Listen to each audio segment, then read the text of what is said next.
Hi, this is Craig, and welcome to Cruising Off Duty. For any of you that have been watching my videos for a while, you know a big part of them are my drone videography. And for the past year, I've been using a Yuneec Q500 4K drone.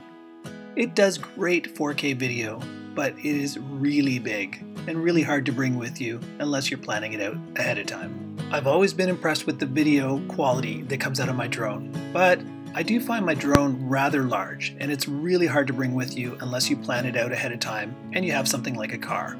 It really isn't something you could take backpacking with you. Then I heard DJI was coming out with a thing called the Mavic, which is a real small foldable drone that can fit in your hand, and I thought, this is exactly what I'm looking for. So I pre-ordered it just 2 days after they announced it, and I expected to get it around mid-October. Unfortunately, it didn't show up till November 10th. And that's what this episode's going to be about, my first day with my Mavic Pro. I'll go over some of the features, and I'll compare it to the drone I have now, the Q500, and my buddy's Phantom 3. I'll even show you the embarrassing moment when I tried to fly for the very first time inside my house, and I crashed it. Yep, not one of my brighter moments. Anyway, all that coming up on this episode of Cruising Off Duty.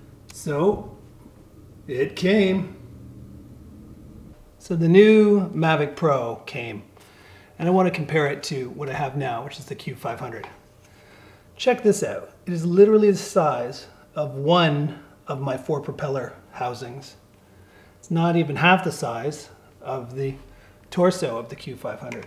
Taking this with me in this backpack was my only other option. This backpack and this thing was as small as I could get it, and that's without the props on. Check that out. Check the size of that out. Here is the drone. Here's the controller for the Mavic, broken down into its smallest size. Here's the controller for the Q500. There's the controller of the DJI. The DJI controller is actually about the same size as the screen on this much bigger controller. Crazy. So as much as I've loved this drone and it's given me great 4K footage, it is really something you can only use when you're planning it out ahead of time and you've got the space to bring it with you. So now that I've got it, I've got a bunch of work to do. You can see the battery on the drone came with 1 bar. The battery on the controller is at 44%. And I know from previous videos that I'm going to need to do a software upgrade on this, maybe software upgrade on this, and then the phone that I'll use as the screen, just so you know. So we'll show you how the screen works. So it's already preset with an iPhone connector there. So there you go. So you make sure that's in. I have the iPhone 6 Plus. Now this is going to change everything. Look at that excited face. I'm like a kid at Christmas. As you can tell from the darkness in the room, it is pitch dark outside. So do you think I can wait till the next morning to fly my drone for the first time? Nope. I mean, I've seen Casey Neistat fly it in his office, so how hard can it be to fly in my house, right? Okay. I'm too impatient to wait till tomorrow morning. I'm going to try a wee little takeoff here.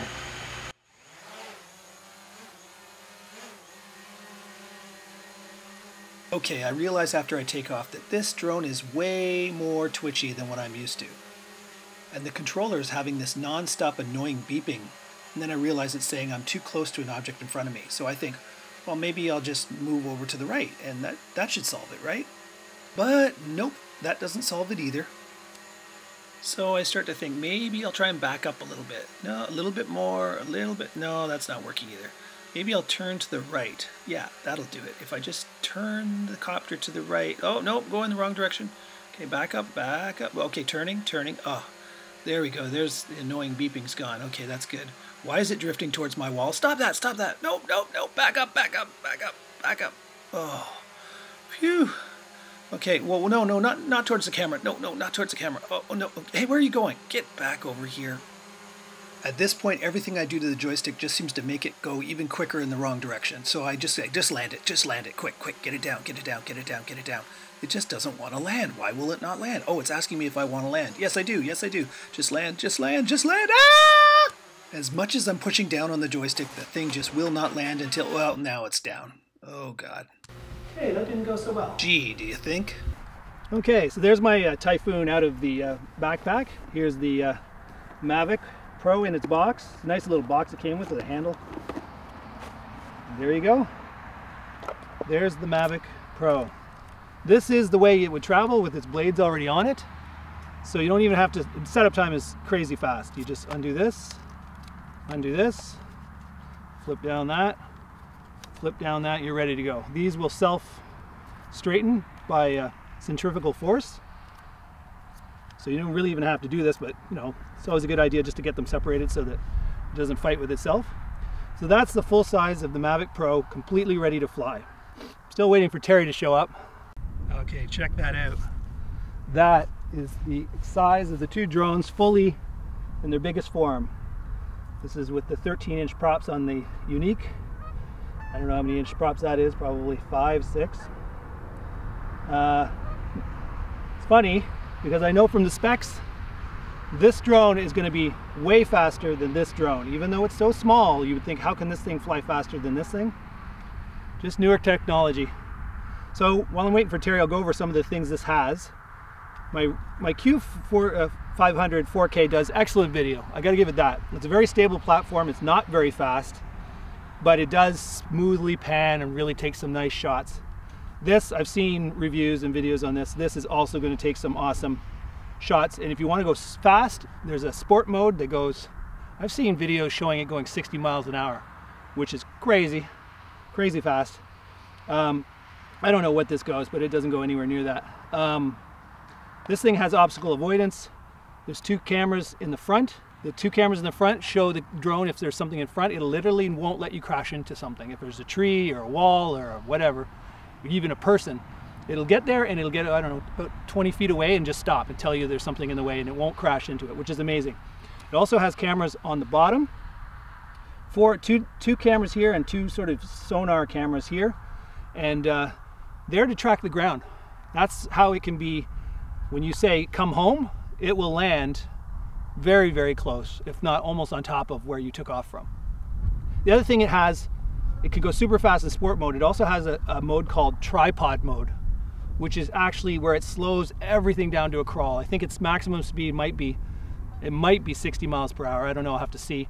But I know in tripod mode, I think it's maxed out at 3 miles per hour. So everything you do with the joysticks makes the drone move slowly in the direction you're pushing it, not fast. So that's great if you're indoors, or if, you know, you just want to get a really smooth shot of filming something, or if you're flying in between trees or something and you want to be very minute with your movements so you don't hit a branch, tripod mode is the way to go. So, like I say, I've flown it in my house.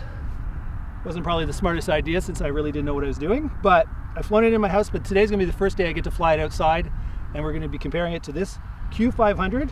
And when Terry gets here, we're gonna compare it to his Phantom 3. There's Terry, the man, the myth, the legend. So Terry hasn't seen it yet. Wow. This is the size of, I've already videoed this, but that's the size of my Q500, which was big even compared to his Phantom 3. And that's the little Mavic. Fold it up, it's crazy small. And you're done. Whoa! Yeah, feel that? Whoa! Oh, this is unreal. I know. Whoa. You can take that with you anywhere, right? And it takes like this long to get it set up. Just fold out, flip down, kind of just to make sure that they actually open properly. Just separate them a little bit, and you're ready to go. It's just so incredibly small. It's hard to imagine it as like a serious anything, but it's actually very serious. All right, Q500 away. This was his pet. It was my pet, yeah.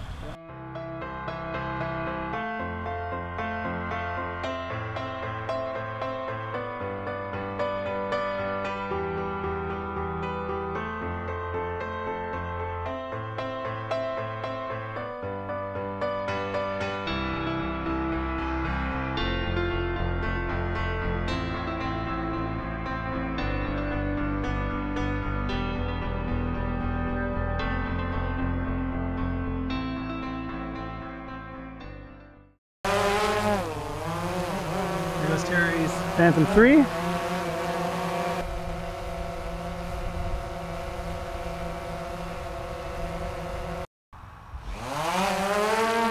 Okay, we figured it out. I wasn't able to go in sport mode.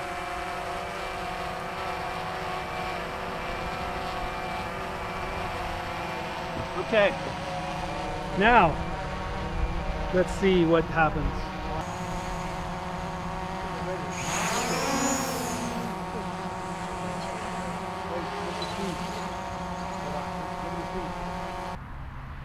Miles 45. 45. I'm so far away I don't even know where I am. Okay, I'm gonna hit home mode. I literally, because it's so sunny, yeah, I can't see on my screen. I know I'm way over the trees over there. And you gotta consider 45 miles an hour crossing this field. You do it in a couple seconds or so. Like, you know, you real quite fast. Boy, when you go stop, it like. Oh yeah. Instant. Here it comes again. I'll go down a bit. What's your height? Whoa! Can you just floor it or something? No, that's the speed it's going. Yeah, it goes 45. 45? Okay, I'm over 45. I'm 35. Whoa, 36. I only have one battery. Here's my problem. Is this was so hard to get in the first place that I ordered the basic Mavic with just the one battery. It's the standard Mavic because I thought if I try and get the fancy package with 2 or 3 batteries, it'll take longer to ship. I ordered it on September 30th at 4 in the morning, and I got it November 10th. It took that long to come. But of course, with only one battery, that means I get about 20-something minutes of flight time and then I'm done. What did I find from this? I found that this one, because I'm used to my Q500, is like a racing drone. It is so freaking fast. Now at first I didn't even have it in the proper sport mode. I kept hitting sport mode thinking I was in it, and I realized, well, it told me I wasn't allowed to change modes until I went into the settings and say allow multiple modes so you can switch into sport mode mid-flight. So I got that figured out. In sport mode I was getting a top speed of about 45 miles per hour. So that's pretty fast. My Q500 in rabbit mode gets about 30. So substantially faster. This thing though is very agile. Like when you tell it to go from right to left, it turns on a dime and goes the other way. The Q500 is more of a videographer's drone. When you tell it to turn, it turns smoothly. When you tell it to pan, it pans smoothly. This thing, if you just put the joystick over, it just twitches back. So you have to be really gentle with your joysticks in order to get that slow pan you're looking for. Or you have to switch into what's called tripod mode, which I haven't had a chance to try yet. But from everything I've seen on YouTube, tripod mode, if you're trying to film and be very meticulous in the way you film, you want to go in tripod mode. Everything is super slowed down because this thing does act in sport mode like a racing drone. It's going like snot. No matter which direction you point the joystick, it's going that way really fast. So an eye-opening experience compared to what I've had. I've been really happy on my first flight. Didn't crash it. That's a positive. And I'm going to get a lot of use out of this. This drone's going to be awesome to take with me everywhere I go. Anywhere I think there might be a possibility I'll use it. But I definitely need to order more batteries because one battery just isn't going to cut it. Anyway, that's it for now. Okay, it's like 3:45 and it's already getting dark. Welcome to Canada in almost the winter time. So I'm in this awesome swamp trail area right beside the subdivision I live in. You can probably hear the cars in the background. There's a second line road, which it's a cutting line between the subdivision and the protected forest. And I live literally walking distance from this. So I'll put up with a little bit of the car noise. As you can see, it's big for mountain bikers and all sorts of environmentalist type people. So I'm going to take my drone for a little bit of a fly. Still my first day with it, and see how picturesque it is around here.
Okay, just finished flying and it looks good. I'll have to go home and look what the footage looks like, but looked pretty scenic with the sun setting in the background there. Anyways, did the flight, went well. Drone flies perfectly, and looked on my little screen like it was nice and clear, but we'll have to see when I get home, look at it on my computer. But so far so good for the first day of flying with my new Mavic Pro. Well, that's the end of this episode of Cruising Off Duty. That's really the end of my very first day with my Mavic Pro. The very next day, Terry and I go back out and fly drones again, this time on the banks of the Ottawa River. We're not interested in speed this time, we're interested in distance. We want to see how far across the Ottawa River we can fly. And I was absolutely shocked. The range on this Mavic Pro, it absolutely blows my mind. We fly all the way along the Ottawa River, down the Ottawa River Parkway, until I get over 15,000 feet away from my controller. By the time I'm done flying around and flying back, I've flown over 33,000 feet. That's crazy. If you've enjoyed this episode, please click like. It helps me out a lot. If you have any questions, please leave comments down below in the video, and if you don't want to miss the next episode, please subscribe. Thanks a lot.